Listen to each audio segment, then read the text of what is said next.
So yesterday I was unboxing my new book coming fresh from Amazon.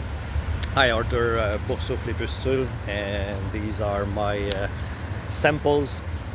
I wanted to make a video about the story behind the time that it takes to create such a project, such a book that you can hold in your hand. It's between the time that you start imagining the project and by the time that you can hold it in your hand, it can spend 6-12 months, I don't remember. It's a lot of work, and particularly for an interactive book that the user will influence the course of the story based on his decision. So go back a year ago. I was fresh out from the Bologna children's book fair, all cranked up about children's book, and most likely surprised about how everything looked like made for little girls by mothers and women teachers. Everything is pastel colored, soft, super sweet, with nice emotions and nice colors, and everything is sweet. But my realization after the Bologna book fair was that there is almost nothing for little boys. If I was putting myself as a kid at that fair, there was nothing much for little boys that don't read, that don't like to read. And that was the main idea of that, creating that book, is to offer something that I would have loved reading when I was a young kid, or that my kids that are now grown up would have liked when they were kids. So I started the story probably a year ago. It's my second interactive book. The first one, The Curse of Ashmodee, was more of a traditional you are the hero kind of story, meaning that the main character is you, the reader. You don't see yourself because it could be any kid. So you don't have any strong characters that you can relate to. Versed in Boursoufle Pustule, and sorry, it's French, you have actual characters like the little monsters that they are investigating in the haunted mansion. You can relate to those characters because they are existing. They have their personality, their look, their colors, so they are concrete characters that you can relate to. I've been writing other books.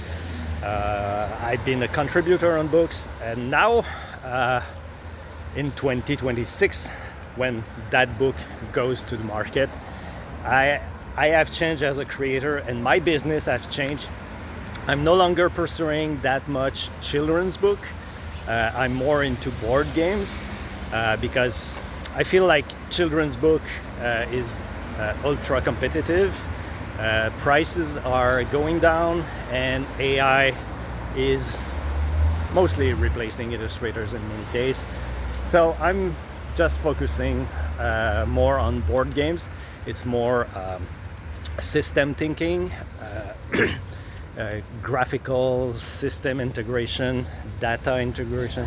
So it's more complex and harder to be replaced just by AI doing pretty pictures. So, but still, I had that book almost completed. I had probably 99% of the book totally completed and done and ready to publish. But I was holding back because I didn't want to invest more time into that project, creating illustrations and make it super pretty like I envisioned when I started the project. But it was with chatting with ChatGPT, like why don't you publish what you have? Because I was thinking, oh yes, I have a story, but I'm now into board games. I'd prefer to not do my story and create a portfolio item for the board game, so I have something that is coherent with where my business was going. But ChatGPT actually told me that, yeah, I should publish because the story is almost done, and in 24 hours it was published. I was that close to publication, but mentally I didn't felt like it was a good idea to publish it because of my new positioning into board games. And honestly, this is an interactive story, so you have similarities, you have points that are close to what you have into board games: interactive narration, branching system, page layout. All of that is close enough to the game industry that I can still use the story that is there existing, and it was almost finished, so why not use it? And it has the advantage of putting Boursoufle and Pustule on the market. They are there, people can buy, and they exist. So when and if I do something about a board game based on my intellectual property of Boursoufle et Pustule, I will not just have a single board game. No, I have a book. I have maybe a translation, maybe an audio adventure book, maybe a board game. So everything fits into the same universe that I'm slowly building. So the point is, when you have a project, and as a creator it's difficult to finish project because it's much more exciting to have new ideas than to complete the old ideas that we had a year ago. I understand that, but persistence in doing something, that's where the difference between I have a good idea and I have a good idea that turns into a product that I can hold into my hand. That's the complete process from beginning of the idea to the completion of the project. So even if my business have switched a little bit of focus, and me as a creator, I change also, and I was, as I said, not totally, should I publish that since I'm going more into board game? But now I'm super proud of, yes, holding the book in my hand. It's there, it's a physical object, it's a conversation starter, it's a portfolio item, and I will use it intelligently to still use it as a board game portfolio adjacent tool, not just a book. So that's even if the business changes, the completed project can showcase what you are able to do, showcase that you can complete a project and be useful for whatever you are, what point you are in your business, in your journey.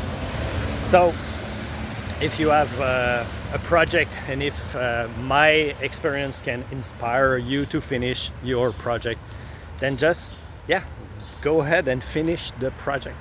That's the main conclusion. It's not easy. It takes a lot of time, a lot of energy, a lot of time. But yeah, when you finally hold the result in your hand, it's priceless. So let me know in the comments if you are inspired by this publishing story. What is your own experience with completion of a project? And yeah, we'll see. If you like my videos, please subscribe and share, and we'll see you next. Ciao.